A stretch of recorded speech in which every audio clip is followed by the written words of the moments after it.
It should be borne in mind that in OM certain individual leaders have been named for their role in the story, but those are among some details I have left out to reduce the length of this account. I can't do justice to the complete story, and there is truly no substitute for reading all this material in full. In no way does my writing do adequate justice to the contents of OM. You can view the German section by scrolling to the end of this page. Enoch's account goes something like this. One day, when the number of humans of the earth had increased, the sons and daughters of heaven or celestial sons and daughters came to earth. They were the far travelers from the depths of the universe. The earth humankind were still wild and unruly, but both the women and the men were very beautiful. When the sons and daughters of heaven saw the beauty of the humankind on earth, they lusted after them. They talked amongst themselves and decided that they would choose for themselves earth women and men and produce descendants with them, and establish their own people. But such an act was forbidden by the Ishwish, the highest leader of the sons and daughters of heaven, and so, as they feared his punishment, they all swore an oath binding them to silence, so that he would not find out what they had done. The word heaven here refers to the sky, rather than to heaven, the supernatural home of God. The sons and daughters of heaven were flesh and blood humans, as was God, because the humankind of the earth were differently formed than the sons and daughters of heaven. They bore descendants who were different from themselves, who grew quickly and were bigger than the earth people, and so they were also bigger than the sons and daughters of heaven. They grew on to become giants who measured 33 feet in height, 30 ells. There were many descendants, and after a few generations their numbers increased, but they became wild and unruly like the earth people from whom they had come. As the giants grew in number, there was an increasing food shortage all over the land. The giants consumed everything belonging to the earth human, and then, in hunger, they turned to attacking the earth humans themselves and the sons and daughters of heaven. They imprisoned, slaughtered, and ate them. The giants only became more evil and wicked, and many people fled in their persecution. When the giants could no longer find the earth people and sons and daughters of heaven, they began to disgrace all animals that moved. Therefore they slept with the animals. They also killed them and ate each other too. This way they had nourishment from flesh and blood to drink. The giants lived for a long time on earth and then became infertile and died out. Enoch tells that the evil on the earth was produced through these events. The heavens' sons and daughters and earth people who had fled the giants lived together, and they had become like the giants, characterized by all kinds of evil, wild and degenerate, and living a riotous life. They also tempted other people foreign to them to evil, and made war on them.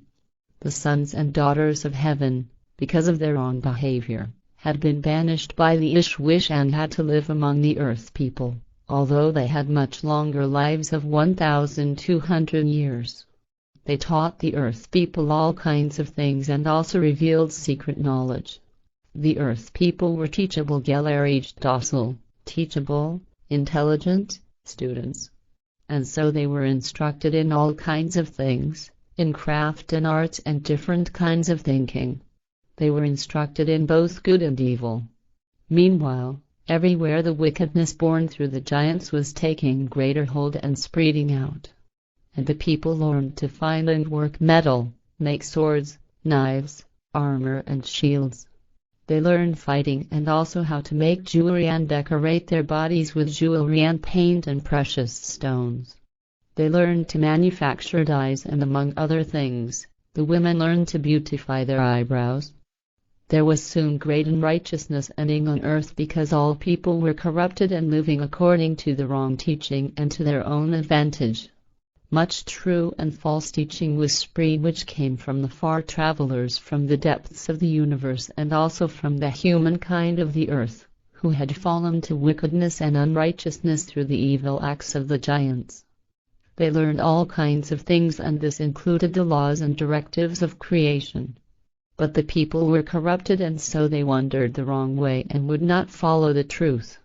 When the Ishwish learned of all of these terrible things taking place on the earth, caused by the sons and daughters of heaven against his instruction, he was horrified, but said that such evil could only continue for so long, and it was only a matter of time before the people destroyed themselves. And so they did, through the manufacture of death's sons, built from the stones of life. According to O.M., a correctional measure against all this was attempted by another Ishwish thousands of years later, in which, under his guidance, and with the help of the same reincarnated spirit forms who had committed the crime thousands of years earlier, more descendants were produced on earth who this time would be just like sons and daughters of heaven. This time was the occasion in which Adam was produced, and this is where the account in the Talmud manual begins. However, again the people were corrupted and led astray, and the correctional measures apparently failed. It was because of this further non-adherence to the laws and directives of creation that on the instruction of the Ishwish, Enoch was produced through the Ishwish's leader Gabriel and an earthly woman Sarana, to teach the people anew, and to warn them against allowing such devastation to occur again. O.M. explains that creation brought forth prophets, who came through their own decision and obligation, to instruct earth humanity in the creational laws and directives, but the prophets have always been mocked and persecuted and their teachings falsified. Nondakon was another example of this. Nondakon was a prophet of the Ishwish and was sent among the people of the earth to bear witness to the truth, that no other creation existed next to the creation. But the people of the earth mocked Nondakon, and so they had to do penance through their own blame and lack of reason in their millions, because they excluded themselves from the ark and drowned in the wild waters. The mockers and leaders of the people chattered about Nondakon, that he stood in manifest terror and was confused in his talking and thinking. Nondakon had carried over a message of the Ishwish and sincere advice that there would be a great flood of water many weeks long caused by a traveling star planetoid that had already often brought disaster.